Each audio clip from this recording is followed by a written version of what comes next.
fue una medida de adaptación al cambio climático impartida por el maestro Eugenio Barrios Ordonez del World Wildlife Fund México. El maestro es ingeniero químico por la Universidad Nacional Autónoma de México, con maestría en ingeniería ambiental por la Universidad de Genius, cursos de posgrado en Japón, Alemania y Estados Unidos en manejo de recursos hídricos. Ha trabajado para la Comisión Nacional del Agua y el Instituto de Ingenierías de la UNAM, así como consultor internacional para el Banco Mundial, la Organización Meteorológica Mundial, la Comisión del Río en Asia y el gobierno en Panamá. A lo largo de su carrera ha conformado una sólida experiencia en la coordinación de proyectos de manejo de recursos naturales y desarrollo de políticas públicas en ámbitos nacionales y regionales. Es miembro asociado del Consejo Consultivo de Agua, máximo órgano de participación Consulta del Agua en México, y actualmente es director de Política de Desarrollo del Fondo Mundial para la Naturaleza en México. Démosle un fuerte aplauso al maestro Eugenio Barrios. Hola a todos, buenas tardes ya.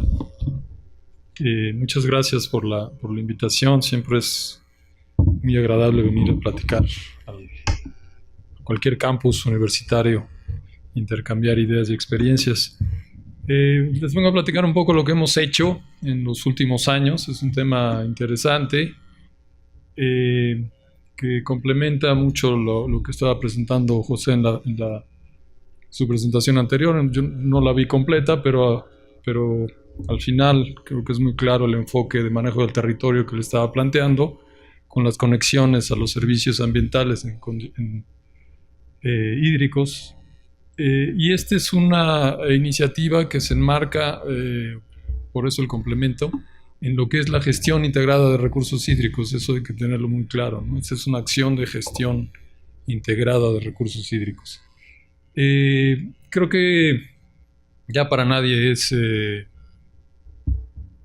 una duda, o ya todos tenemos claro que es a través del agua donde los impactos del cambio climático realmente se sienten en la población, ¿no? O sea, ya vemos sequías, ya vemos lluvias extremas. Entonces, bueno, tomar acciones decididas en términos de la gestión del agua, pues en sí misma es una acción importante de adaptación. La que sigue, yo vengo de una organización, WWF, Fondo Mundial para la Naturaleza en español, WWF por sus siglas en inglés. Es una organización mundial de conservación con presencia en más de 100 países.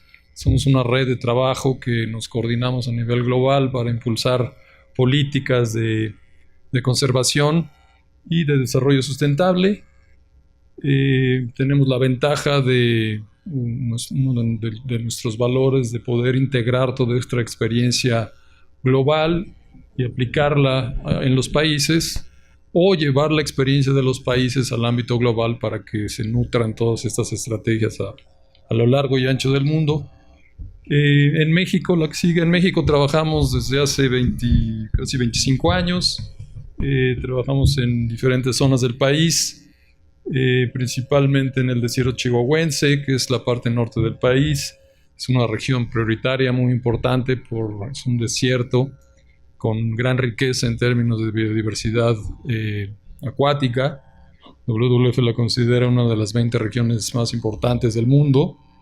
El Golfo de California, que es nuestro gran acuario del mundo, con gran riqueza, tristemente célebre en los últimos días por la vaquita marina, a punto de extinción. El arrecife mesoamericano en el sur, que es el segundo arrecife más importante, la barrera arrecifal más importante del mundo, el segundo, que ocupa varios países de Centroamérica y México. Trabajamos en Oaxaca y Chiapas, las zonas más biodiversas del país. Esencialmente, pues prácticamente casi todo el país, ¿verdad?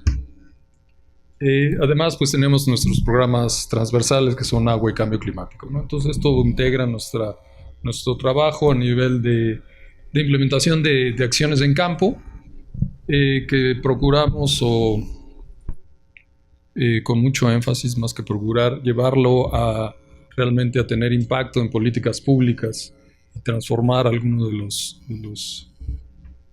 los ámbitos de acción de cada una de estas estrategias. La que sigue. Me gustaría empezar, fue a manera de introducción, me gustaría empezar con esta aseveración del Banco Mundial, o sea, las gentes que saben de agua en el mundo. Ustedes pueden buscar en su página de agua, es una página muy, muy buena que integra información de primera mano. Y nos dice lo siguiente, ¿no? Dice, bajo las condiciones de crecimiento poblacional actual y las prácticas de manejo del agua, el mundo va a enfrentar un déficit del 40% de la demanda estimada para el 2030. Y ahí resalto dos aspectos importantes. Uno es crecimiento poblacional, que eso, bueno, pues se va a ir regulando. Pero el otro son las prácticas de manejo de agua. Las prácticas de manejo de agua actuales no son las adecuadas. Entonces es muy importante que lo tengamos eso presente. La segunda aseveración dice: los efectos combinados del crecimiento de la población, incremento de los ingresos y la expansión urbana incrementarán las demandas de agua de manera exponencial bajo las prácticas actuales. Pero además, al mismo tiempo, la disponibilidad del agua va a ser muy errática e incierta, ¿no? Y esto es a raíz de condiciones de cambio climático, ¿no? Entonces, si nosotros mantenemos nuestras prácticas actuales, estamos yendo derechito a enfrentar un déficit de alrededor de la mitad del agua que se requiere para abastecer a la población. Pero además estamos bajo condiciones muy erráticas e inciertas, ¿no? O sea, ya lo que va a ser, lo que fue ya no será, ¿no? Entonces, realmente necesitamos repensar y transformar la manera en que manejamos el agua, no solo en México, sino en el mundo, ¿no? ¿Qué es la principal ámbito de intervención ante este reto que tenemos, ¿no? Necesitamos cambiar esas prácticas actuales de manejo de agua. Y ahí es donde nosotros nos hemos enfocado con este programa de reservas de agua. La que sigue. ¿Le puedo cambiar yo? Ah, sí. Sí. Gracias. La crisis del agua. Ustedes han escuchado mucho de la crisis del agua y siempre salen muchísimos números, ¿no? 1.100 millones de personas sin servicio de agua, tantos millones, miles de millones sin saneamiento. Todo esto es un problema del agua, un gran reto del agua, pero deberíamos acotarlo muy bien, que son de servicios de agua, ¿no? O sea, los servicios del agua están realmente muy por debajo de lo que realmente deben ser. Pero adicionalmente, el manejo del agua actual nos está llevando también a una crisis, a una pérdida de biodiversidad muy, muy acelerada. Los sistemas de agua dulce en el mundo son los que pierden más rápidamente especies. WWF publica cada 3 años, el siguiente año se publica, me parece, el informe Planeta Vivo. No, se publicó no tengo claro. Y ahí pueden ver, se han venido monitoreando especies desde hace más de 30 años, y entonces ustedes pueden ver cómo ha ido cayendo esa riqueza en términos de diversidad, ¿no? Entonces, tenemos dos problemas. Por un lado, no le estamos dando agua a la gente, ¿sí? Y por otro lado, estamos perdiendo biodiversidad. Entonces, pues estamos en la peor de las situaciones, ¿no? ¿Qué pasa en México? Un poco cuál es el panorama en México. México, para administrar el agua, se divide en 13 regiones hidrológico-administrativas. De las 13, 8 están ya consideradas bajo fuerte presión hídrica, que son las que están coloreadas acá de naranja. Todo el norte del país está bajo fuerte presión hídrica. Y en términos de nuestros acuíferos, pues tenemos 106 de los 730 acuíferos sobreexplotados. Quizá el número no podría ser no muy impresionante, pero de esos 106 acuíferos, pues es donde se abastecen las principales zonas económicas y los centros de población del país, ¿no? Entonces esto nos da una idea de que algo estamos haciendo mal. En términos de pérdida de biodiversidad, pues este es un panorama de 500 especies identificadas. Pues se han perdido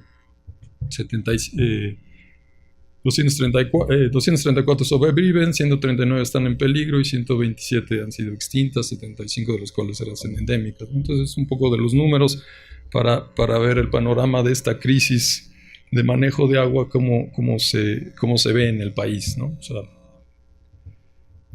un poco también una manera de contexto, cómo utilizamos el agua en México. No sé si alcancen a ver bien los números. México es un país donde la mitad del agua que utilizamos viene de fuentes superficiales, ¿sí? Más de la mitad.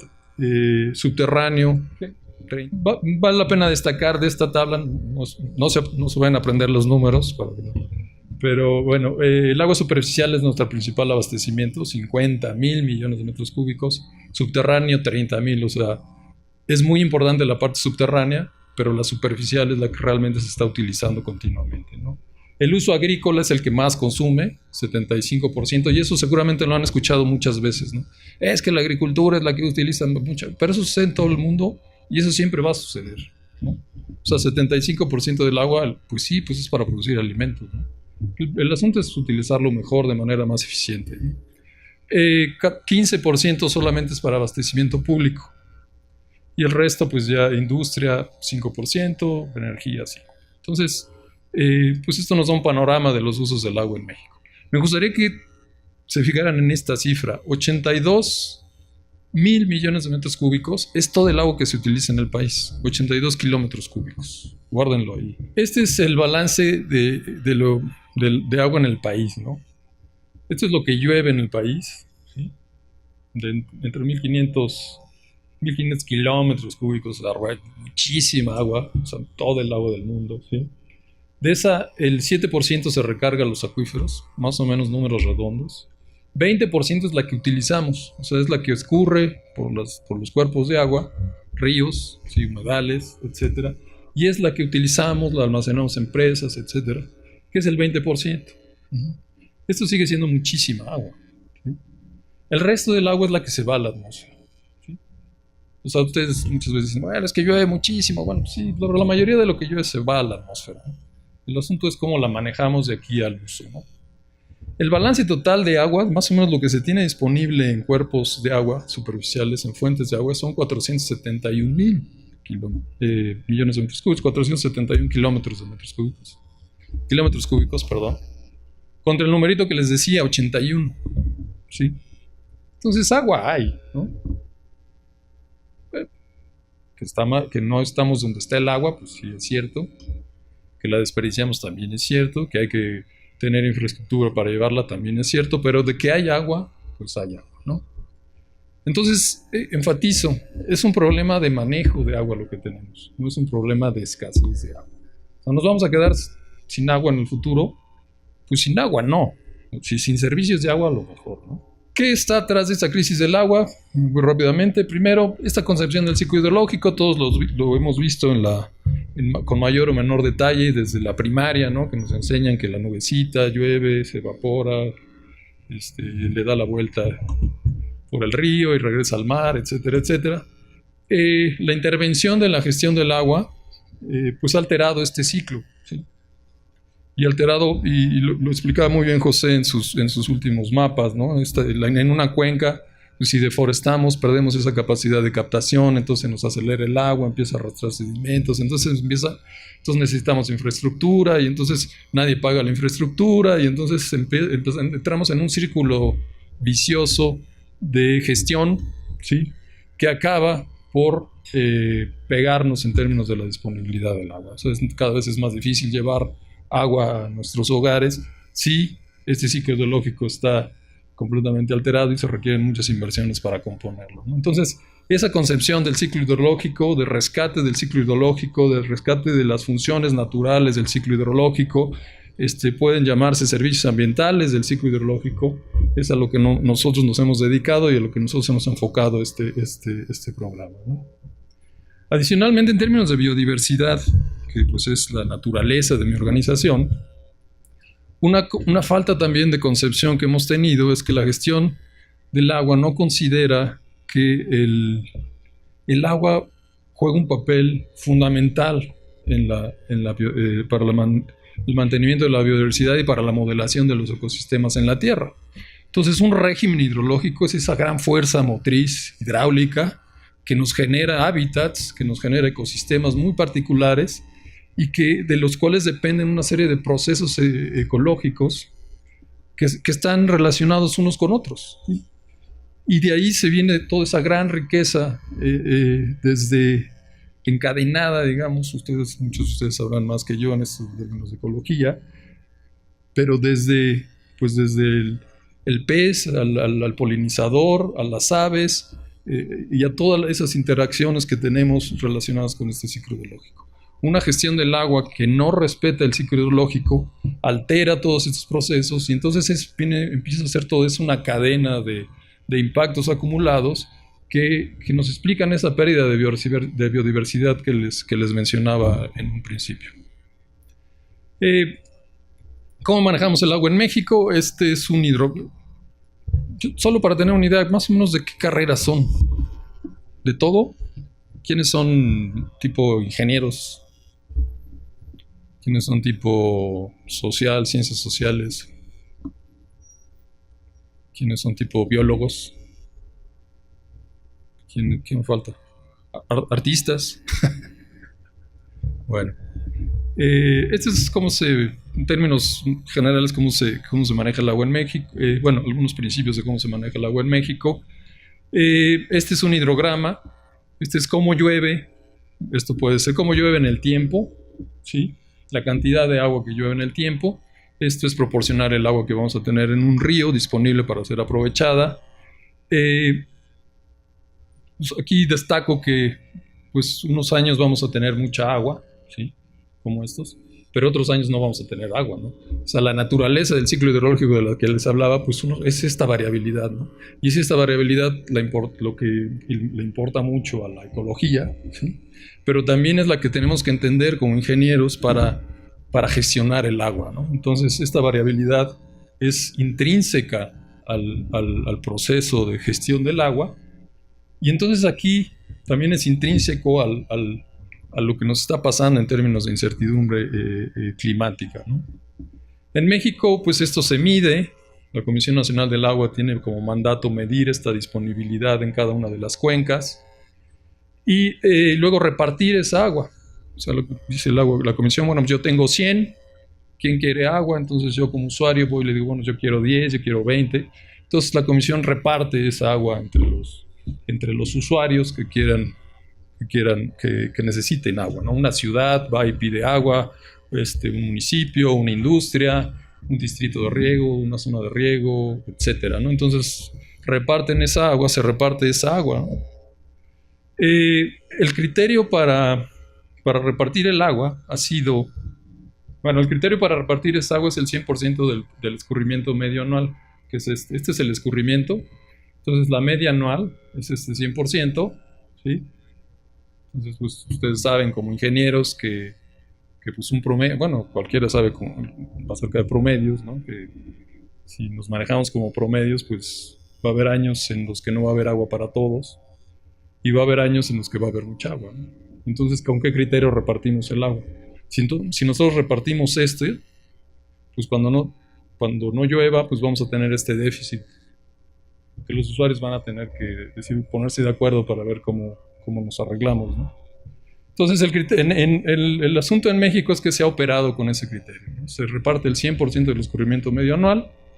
Entonces, no necesariamente está mal, pero sí nos lleva a una gestión de conflictos año con año, porque 3 de cada 5 años no vamos a tener agua, y entonces suficiente para todos los que tienen un papelito, y entonces se tiene que entrar a un proceso de ajuste y de discusión para ver quién va a dejar agua y cómo la va a dejar, ¿no?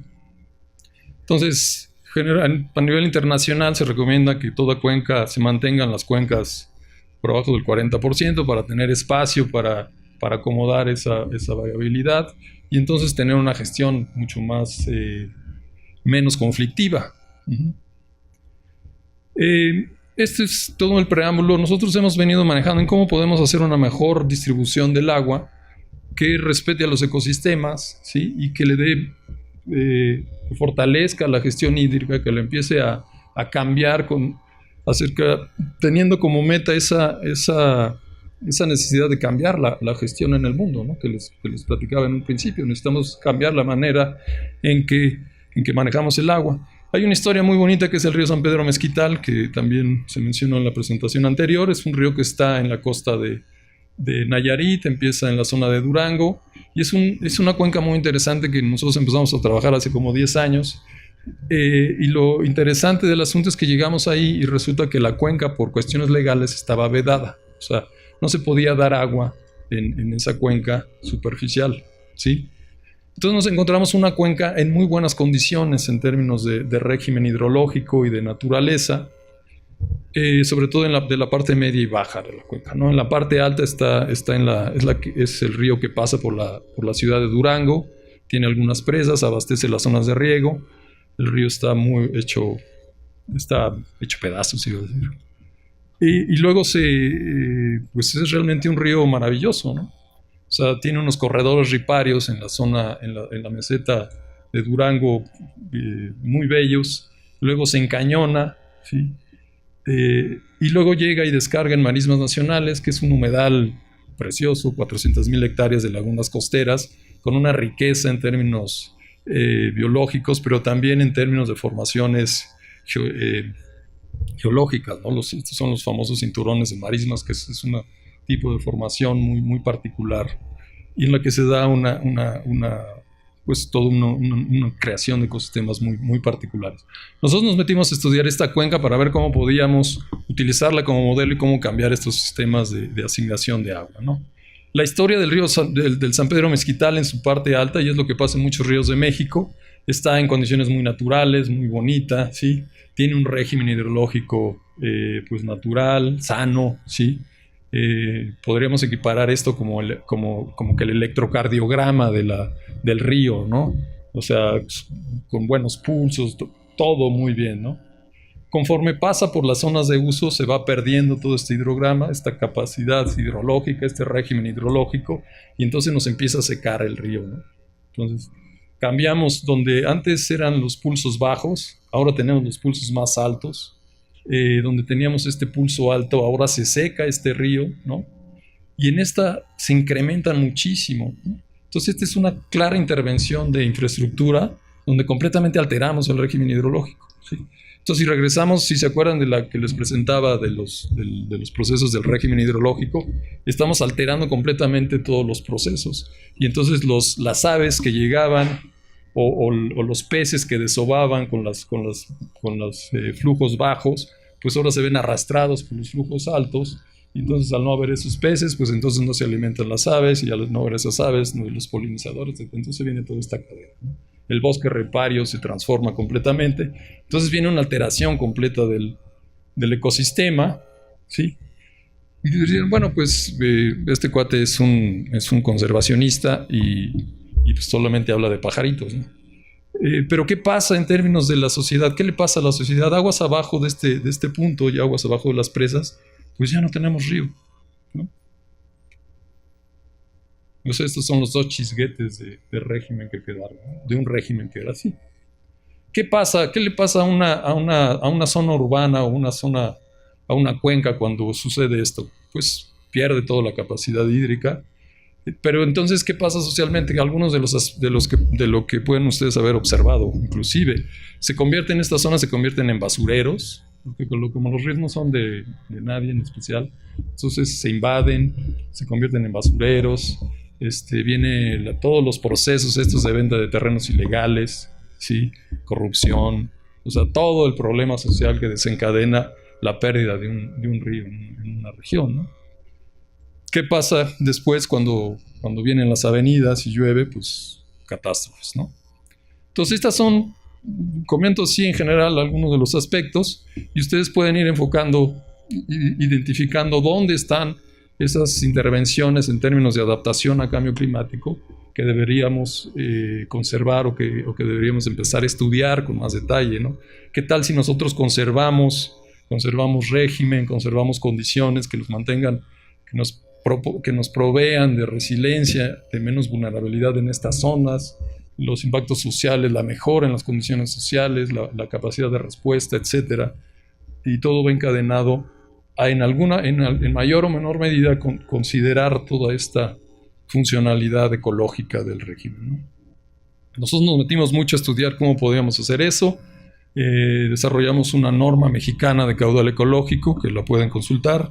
Es una norma mexicana donde vienen las metodologías, los principios científicos y las metodologías para poder definir cuánta agua necesitamos dejarle a un ecosistema, a un río en particular, para que mantenga esas capacidades, ¿sí?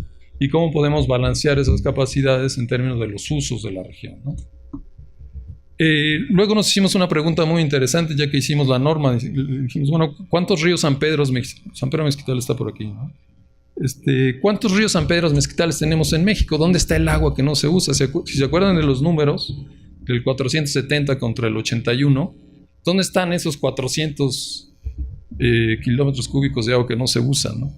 Y entonces empezamos a identificar un chorro de cuencas donde están ese volumen, ¿no? Ese volumen que aún no está asignado, que aún no se usa, está en todas estas cuencas de azul que identificamos 189, y entonces empezamos a entender la importancia de tener una planeación estratégica en términos de gestión de los recursos hídricos a nivel país, con esta visión pues mucho más sustentable, de conservación, de conservación de funciones ecológicas, pero además de estos servicios del régimen hidrológico funcional que apoyan a la misma gestión del agua, ¿no? Entonces, pues empezamos a entender que es muy importante mantener la conectividad en las cuencas, ¿no?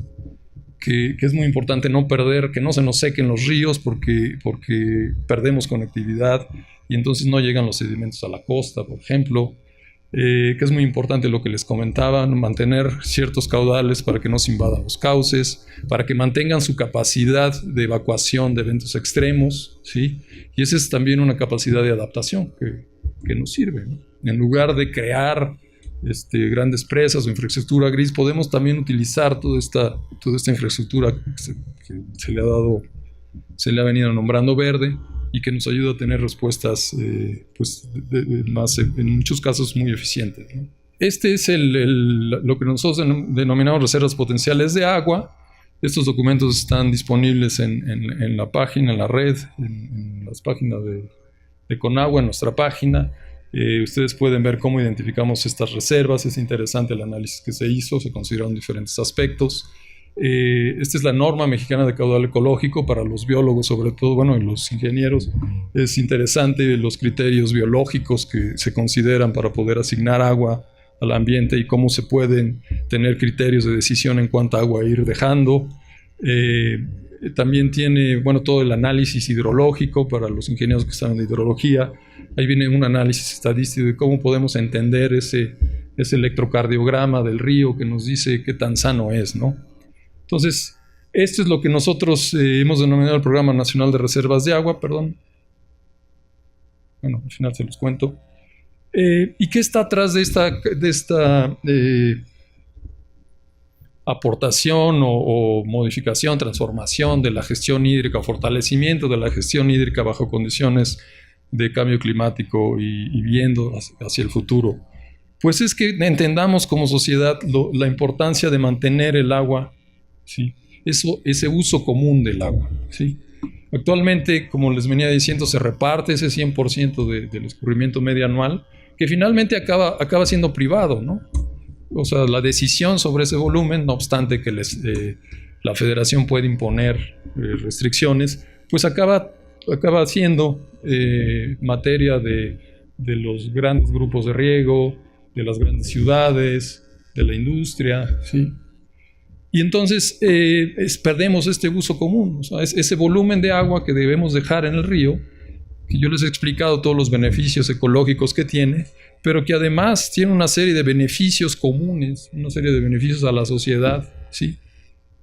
Que no están integrados a la toma de decisiones de la gestión integrada, a cómo se da el agua en México, para valorar qué tan importante es dar 1 litro de agua para X uso, ¿sí? Para producir alimentos, o qué tan importante es dejarlo en el río para protegernos de una sequía, o para protegernos de una inundación, o para tener capacidades de adaptación y un sistema mucho más resiliente, ¿no? Entonces, esto es lo que hemos venido trabajando, justificando esto en términos ecológicos, pero también en términos económicos. Y ahí hay una gran beta que explotar en términos de investigación. ¿Economistas hay por aquí? Bueno, toda esa valoración de esa agua que se queda en el ambiente, ¿sí? Es realmente muy importante y es algo muy nuevo en el país. Se han hablado mucho y se habló de servicios ecosistémicos, por ejemplo, y desde hace años se vienen tendemos a pensar servicios ecosistémicos como la compensación, ¿no? Y yo tengo un servicio ecosistémico y entonces yo levanto la mano a ver quién me va a pagar, ¿no? O sea, oigan, a ver quién me paga a mí.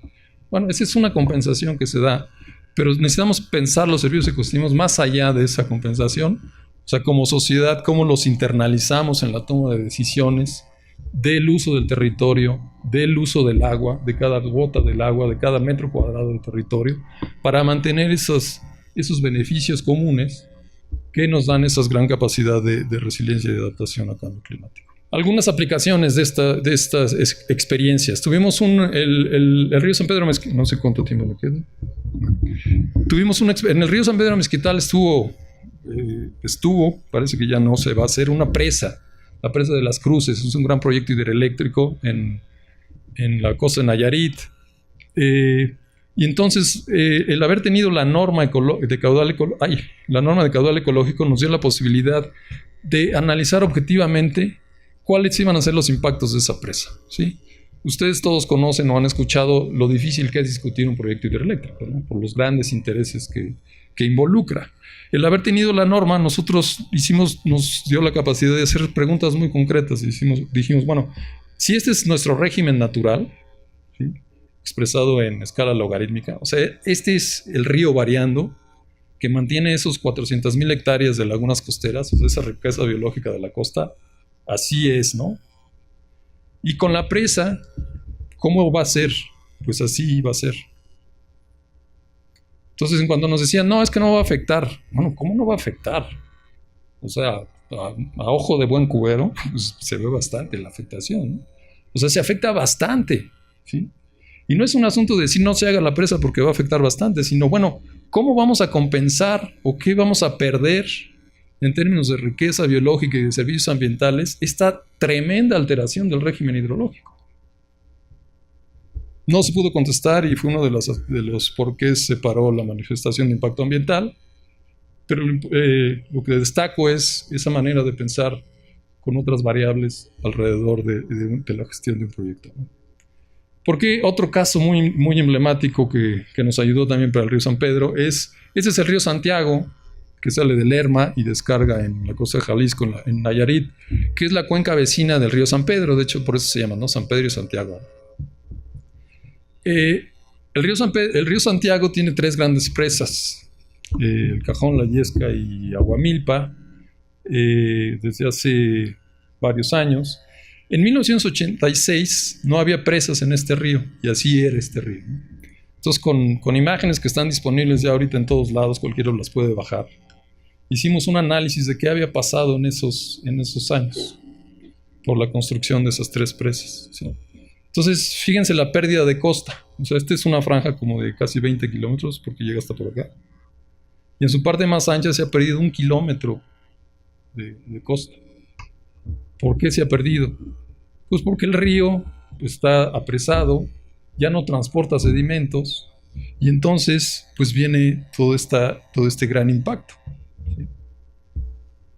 Que esté bien o esté mal, bueno, esa es otra discusión, pero esos son los impactos que tiene la alteración de un río, ¿no?